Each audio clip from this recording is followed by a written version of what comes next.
बच्चों, इस लेक्चर में हम सीखेंगे कि कॉन्सेप्ट ऑफ इक्विवेलेंट्स का यूज कैसे करते हैं क्वेश्चन सॉल्व करने में। तो चलो स्टार्ट करते हैं। एक मैं क्वेश्चन ले रहा हूँ। A plus B B gives C and D. इस इक्वेशन में जो small A B C D है वो रिएक्शन कोएफिशिएंट है, और जब इक्वेशन को हम बैलेंस्ड करते हैं तब ये अपीयर होता है। ठीक है। इसके अलावा capital A capital B reactants हैं, कैपिटल सी प्रोडक्ट है और कैपिटल डी भी प्रोडक्ट है। ठीक है। तो अब देखो, इस क्वेश्चन को अगर हमें करना है तो हम दो तरीके से कर सकते हैं। या तो हम मोल कंसेप्ट से कर सकते हैं। मोल कंसेप्ट से करेंगे तो small A B C D का यूज होगा। अगर हम कंसेप्ट ऑफ इक्विवेलेंट से करेंगे तो small A B C D का यूज नहीं होगा, क्योंकि उसमें हमें इक्वेशन को बैलेंस करने की जरूरत नहीं पड़ती है। तो यहाँ पे हम कंसेप्ट ऑफ इक्विवेलेंट्स का यूज करने जा रहे हैं। ठीक है। तो ऐसे समझ लो कि यहाँ पे इसके जो मिली इक्विवेलेंट्स हैं वो N1V1 है, और इसके जो मिली इक्विवेलेंट्स हैं वो N2V2 है। ठीक है, N2V2 है। तो यहाँ पर तीन कंडीशंस हो सकती हैं। या तो N1V1 N2V2 से बड़ा है, और या फिर छोटा है, और या फिर बराबर है। ठीक है। देखिए, अगर इक्वल है तो दोनों ही जीरो हो जाएंगे। ठीक है। और अगर मान लो N1V1 N2V2 से बड़ा है तो ऐसे केस में ये आपका जीरो हो जाएगा, क्योंकि यहाँ पे B जो है लिमिटिंग रिएजेंट हो जाएगा। एक्चुअली जब हम कॉन्सेप्ट ऑफ इक्विवेलेंट्स का यूज करते हैं तो हमें रिएक्शन जो इसके कोएफिशिएंट्स होते हैं उनकी जरूरत नहीं पड़ती है। तो ऐसे केस में equal number of milliequivalents या इक्विवेलेंट्स रिएक्शन करते हैं। Respective of small A and small B, इनके जो मिली इक्विवेलेंट्स है वो इक्वल इक्विवेलेंट्स रिएक्ट करेंगे। तो अगर मान लो B जीरो हो गया तो A कितना बचेगा? तो ये बचेगा N1V1 माइनस N2V2, ऐसे बचेगा। ये बच गया आपका। ठीक है, ऐसे बच गया ये। ठीक है। अब देखो यहाँ से बच्चों, क्योंकि N2V2 दोनों ही रिएक्टेंट्स के रिएक्शन कर रहे हैं, तो C कितना बनेगा? ये भी बनेगा N2V2, और D कितना बनेगा? ये भी बनेगा आपका N2V2। ठीक, ऐसे बन जाएगा। ठीक है। तो अब आप देखिए, B के मिली इक्विवेलेंट जीरो हो गए, A के मिली इक्विवेलेंट्स बचे हैं, C बना है और D बना है। यहाँ C और D इक्वल बना है। इक्वल इसलिए बना है कि यहाँ स्मॉल c और स्मॉल d का कोई रोल नहीं है। ठीक है बच्चों। तो चलो आगे बात करते हैं।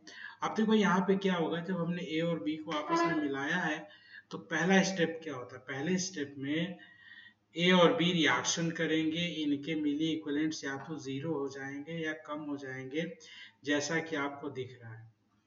और उसी के अकॉर्डिंग जितने इक्विवेलेंट्स रिएक्शन करेंगे या मिली इक्विवेलेंट्स रिएक्शन करेंगे, COD बनेगा। तो ये काम पहले हो जाएगा। ठीक है, ये पहले हम कर लेंगे। जो मिली इक्विवेलेंट्स जीरो होना है जीरो कर देंगे, जो बचा है उसको बचा लेंगे, जो बना है उसको बना देंगे। इसके बाद ये पहला स्टेप है। इसके बाद दूसरा स्टेप है use of concept of dilution, जिससे कि हमको यहाँ पर A B C D के फाइनल मिली इक्विवेलेंट्स पता चल जाए, सॉरी फाइनल नॉर्मेलिटी पता चल जाए। तो आप देखो, पहले मैं यहाँ करने जा रहा हूँ नॉर्मेलिटी ऑफ A, फाइनल निकालने जा रहा हूँ। ठीक है, ये कैसे निकलेगा?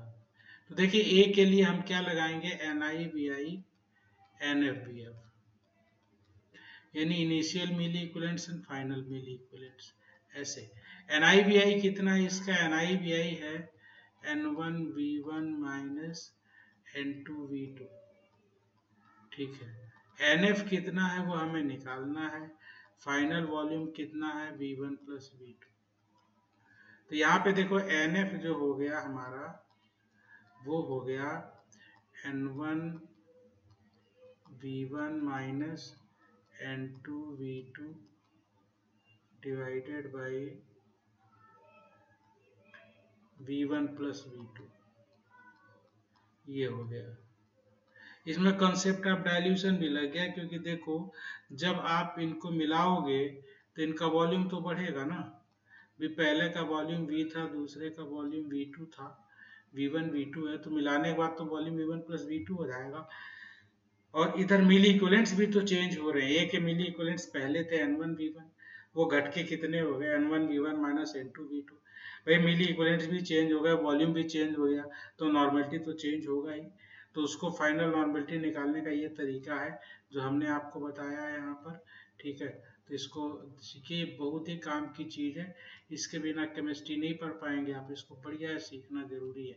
ठीक है बच्चों, चलो इसके बाद हम देखते हैं कि सी और डी का कैसे निकालेंगे।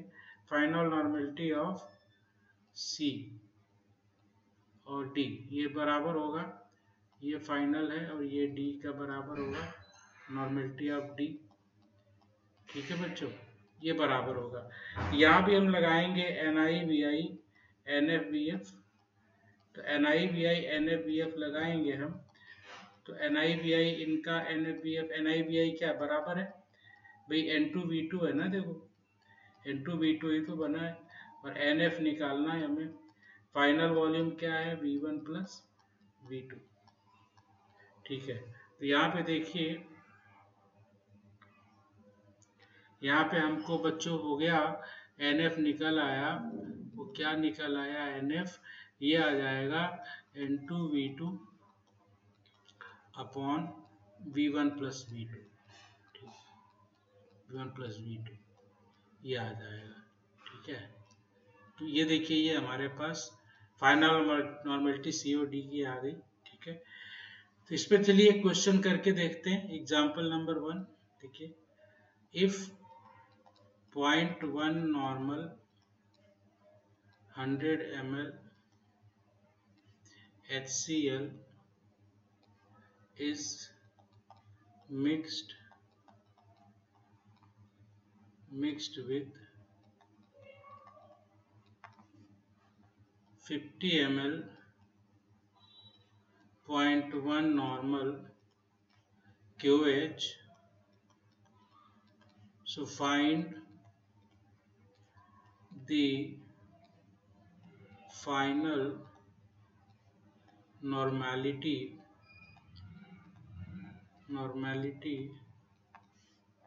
of reactant left and products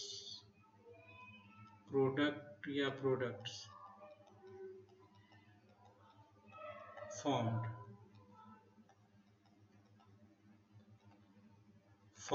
ठीक है, ये क्वेश्चन है। देखिए कैसे अप्लाई करेंगे इसका, वेरी सिंपल एप्लीकेशन। देखो सबसे पहले आप रिएक्शन लिख लो, HCl और NaOH, NaOH नहीं है सॉरी, QH है, QH यहाँ पे ले लो, क्या बनाएगा, ये बनाएगा KCl प्लस H2। अब यहाँ पे देखिए नॉर्मेलिटी N1 जो आपका दिया था वो था 0.1 एंड V1 was 100।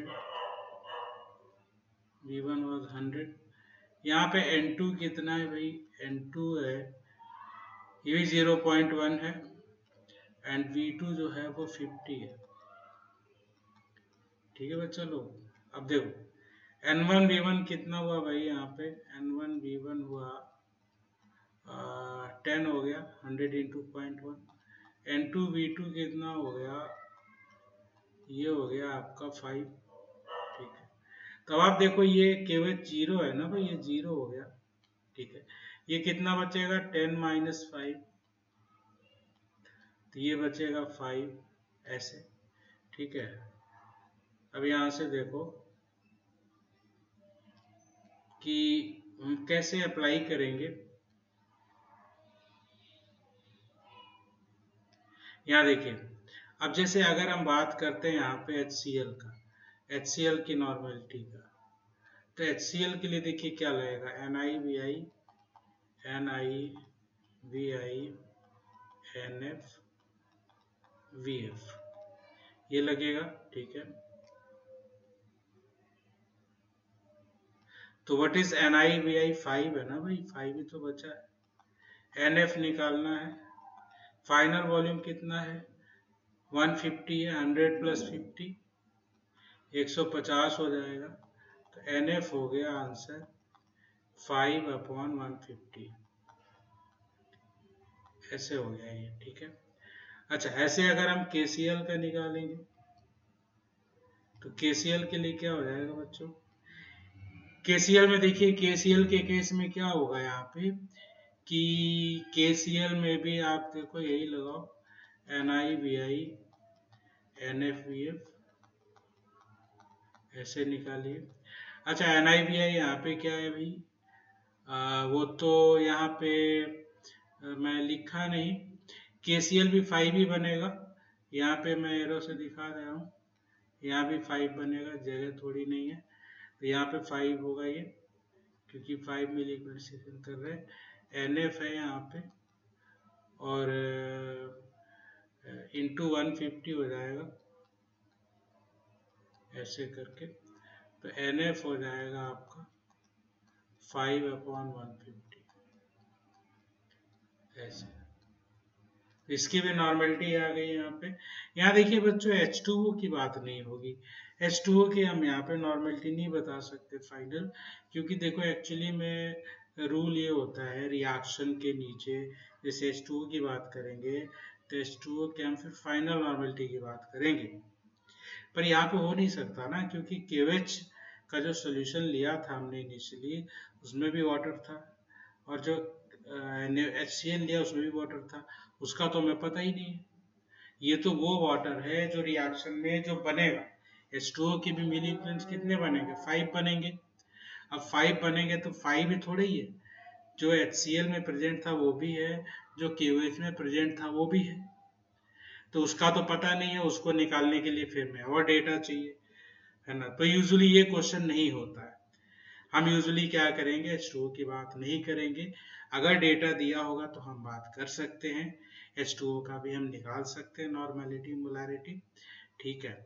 बट एक प्रॉब्लम और भी है यहाँ पे। H2O क्या है? H2O तो प्योर सब्सटेंस है, ठीक है।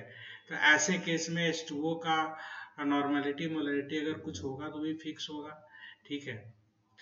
तो यहाँ पे सॉल्यूशन तो बनाएगा नहीं है, ठीक है।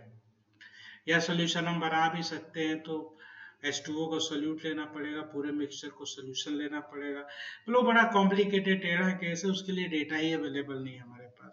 तो यूजुअली ये बात नहीं होती है, क्वेश्चन में हम ये नहीं निकालते हैं, इसकी जरूरत नहीं पड़ती है, ठीक है।